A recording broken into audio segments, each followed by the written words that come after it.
to order. Yeah, the agenda doesn't have, approving the warrants and All right, I move that we approve the minutes as written. approve the minutes. Second, All in favor? And I move that we approve the warrants as presented.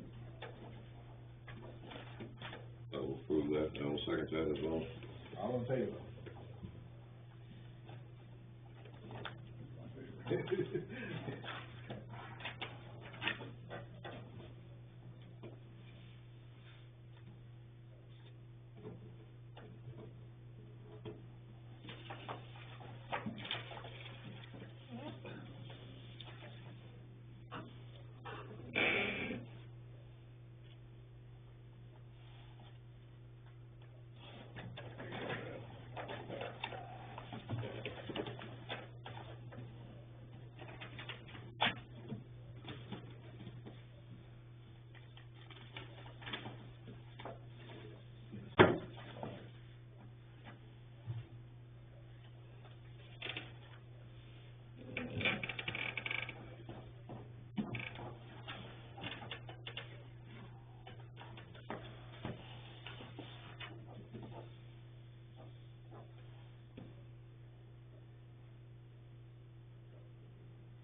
CEO position.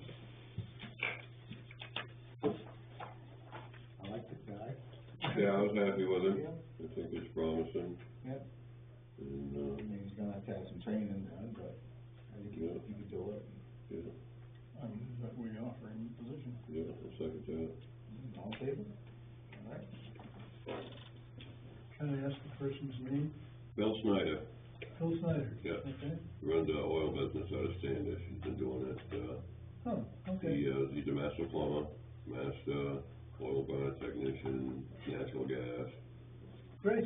Yeah, got a background, yeah.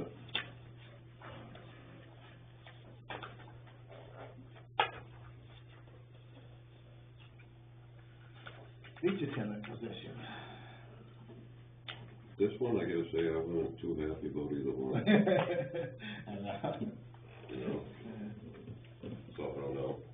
You know, let you guys have your opinion. Just my stance on it. Second guy with better words. Yeah, He knew what he was talking about. I mean, he had more questions than we did. Yeah, I knew what the job was. He knew what the job was, yeah. And the issues that he run into. I like first guy only because he could help Chad put the buoys out. Water's too cold. I don't think I've ever been in San Pond or it wasn't like bath water. Yeah, either one. Yeah, I mean, if we were gonna choose one of the two, I would go with the second. I would do. Yeah, That was David we Hall. give him a shot, yeah. I mean, do we offer it as a, like a temporary interim, so he doesn't think that, you know, he's full-blown position? or Yeah, How do we do it with, that's kind of the quagmire we Yeah. got in with the other guy, because he kind of thought he'd be doing it year to year, right? right, yeah. In fact, yearly he would, but we gotta, you know, obviously make sure it works out. Yeah, Offered as a seasonal job yeah, Yeah, yeah, for this year. If he wants to come back next year, let us know. yeah. We'll decide. yeah, Somebody will decide. yeah, and I move we, yeah, but David? Yeah. David Hall, yeah. Second. All in favor?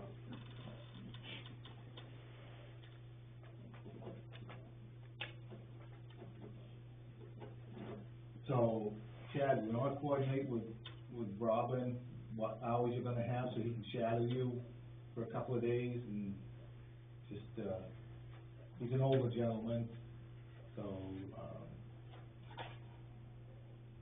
to coordinate with Robin and so you guys can get together and.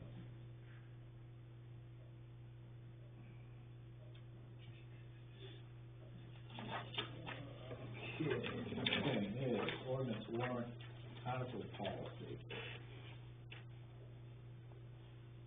Yeah, I've read it, and, I believe there is a need for formal paper like this, so. It's one of those things that, if we all knew the rules, then we wouldn't need to write these policies, but the reason you write the policies is to put the rules in front of us every now and then we need to go back and review the policies. Mhm.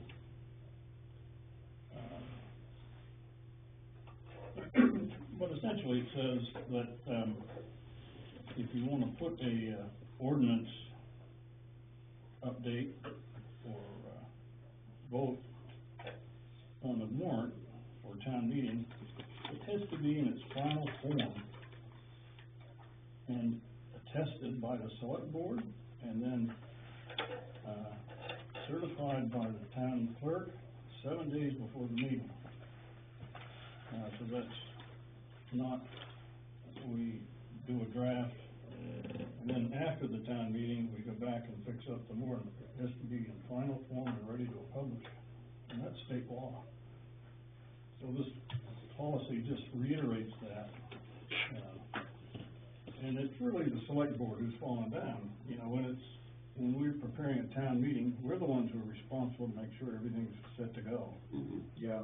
And so, this is just to remind us that what we need to receive, or if we generate an ordinance ourselves, what we need to do to get it prepared. Yeah, it's a good idea, that everybody's on the same page. Yeah. And move we enact it. Yeah, I move that we just sign it if we all agree with it. If you wanna take some time and read it again, you think you wanna change it, but this pretty much just comes out of, MMA handbooks and, state statute. All right? Yeah, I've read it a few times, I got my own copy here, Yeah. but, All right, Move that we sign it. so, all in favor?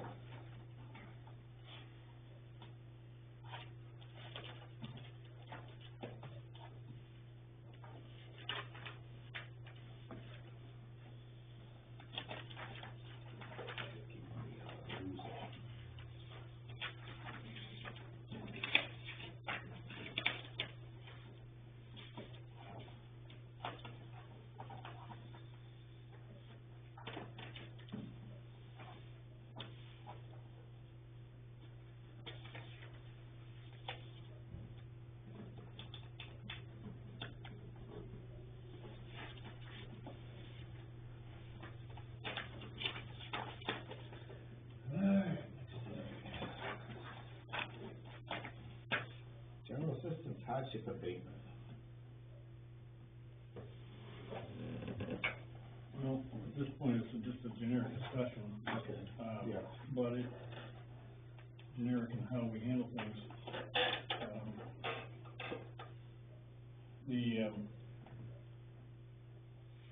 The way we've handled it and the way it's spelled out in our policies, which maybe need to be reviewed, because there's a little bit of change in, state statute, I think, but the question is, it's, how do we judge somebody to be, in need? That's kind of our job as overseers of the poor, and so the way we have done it since I first wrote the policy anyway, was we get a general assistance to do a financial assessment, just as they would for general assistance, which is a financial needs statement. Now, there's a few different ways that you judge people's financial needs differently for a tax abatement than you would for general assistance, but pretty much you use the same guidelines, you know, and the information that the general assistance administrator gathers is what helps us to determine it. But the other thing we've always done is we brought the person in and had an interview with them. sometimes you gain information from the interview that you don't get from the data that's just on paper. Yeah. And so my recommendation is that we do request an interview Yeah. for general assistance hardship abatements. I think just as a policy, we should do it. It's, I know we've tried to do it the other way. It hasn't worked well. I think you set in on some, Yeah. just a phone interview does not always work well. Yeah. You don't have any control of the conversation, quite honestly. Yeah. Yeah, call the homeowner in. So I in got this case, if there's an instance where there's more than one person on the deed, then we call them all in individually or together, or how does that work? I think they should all come and talk to us together if they all wanna come in. Right, so they're all on the deed, right? Mhm. Is there a lien on this property, of any lien? And the particular property that brought this topic up is not, in danger of being foreclosed by the town either. But that's not necessarily, you don't have to wait until somebody's in danger of being foreclosed to give them a property abatement. Mm-hmm. So they'll take all three of them, will analyze what their financial situation is for all three, and say, well, you can afford it. Well, it's what's the purpose of an abatement? Is to keep a person from being foreclosed. Right. And, if there's multiple owners, we can't foreclose on the person who's just living there and, Oh, yeah, yeah. because state law doesn't allow us to do that. Mm-hmm. So other people have stake in that. Other people have stake in it, and technically, you're supposed to go after, in a foreclosure anyway, you go after everybody who has a stake, Yeah. not just the person who's been paying the taxes in the recent Right. history. Yeah. It gets complicated.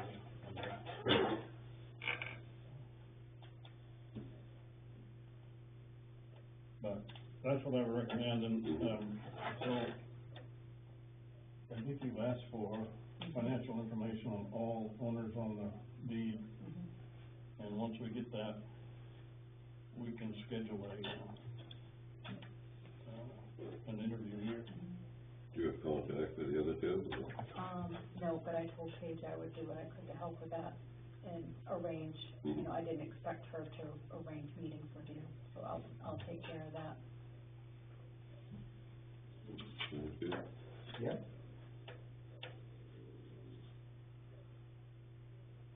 Now, that's a written, we have our own written policy on that.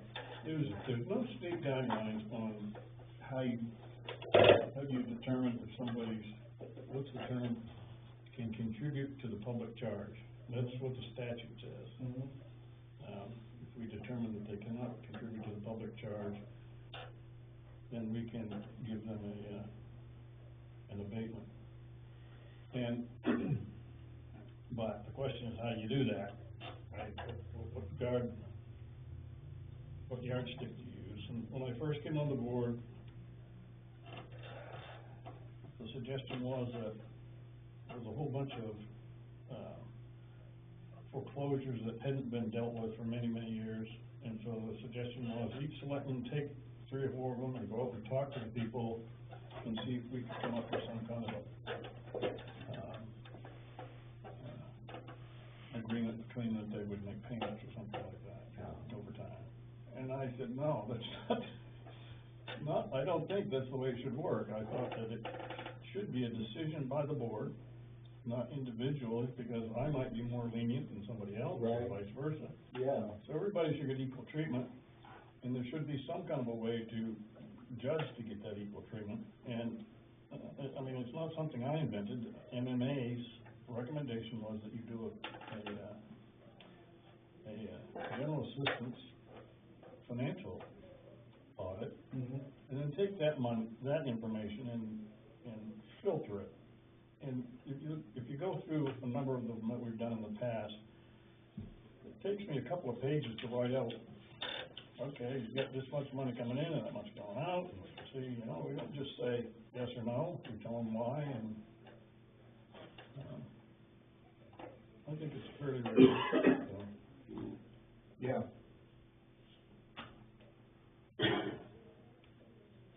But the policies on our website and there's a number of them in the record of write-ups that we've done to how we judge them. I remember the last one we did, the lady had quite a bit of land, Yes, and, not the one you're thinking of, the one that had land up a window. That was a long time ago, but, yeah, she had enough land that she could sell property right. and pay her taxes. And then the And- name too, or some of it, something like that, yeah. And the general assistance ordinance says, you know, that and I think state statute says you should sell property Mm-hmm. if you can, break off a lot, you should sell that before Yeah, the town takes you on as a poverty abatement case. that's what our advice to her was, is we'll do it this time, but Next time, no, right. so.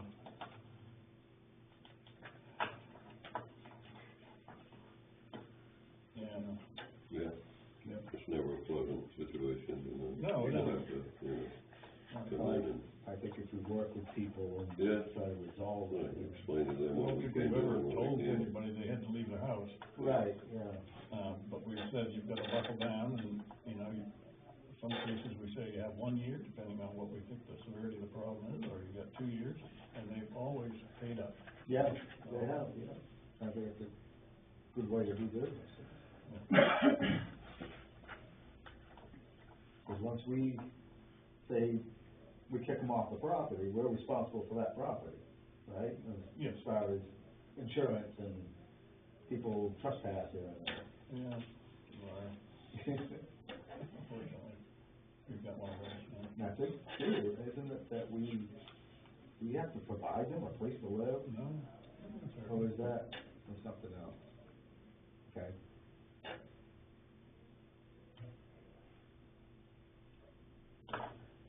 All right. Reminder, this is the planning board meeting, Thursday night, 7:00.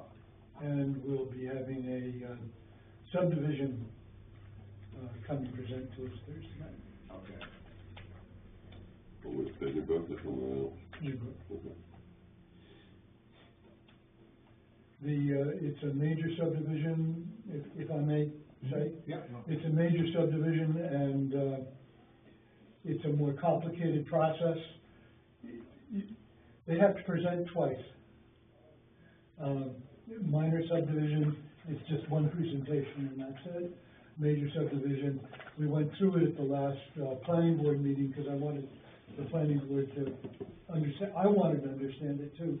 And so it's a little bit more complicated, takes a little bit more time because there's more houses involved. Yeah. He has a story, and I don't believe anybody until they all get done with whatever they're planning to develop. I want to see it all built and see the deeds before I say this, but his story is that it's going to be a compound for him and his family. So that each one member of the family gets a house. Oh, okay. Everybody has a beautiful story. And actually do that is. Yeah, you know, if it happens, wonderful. Yeah.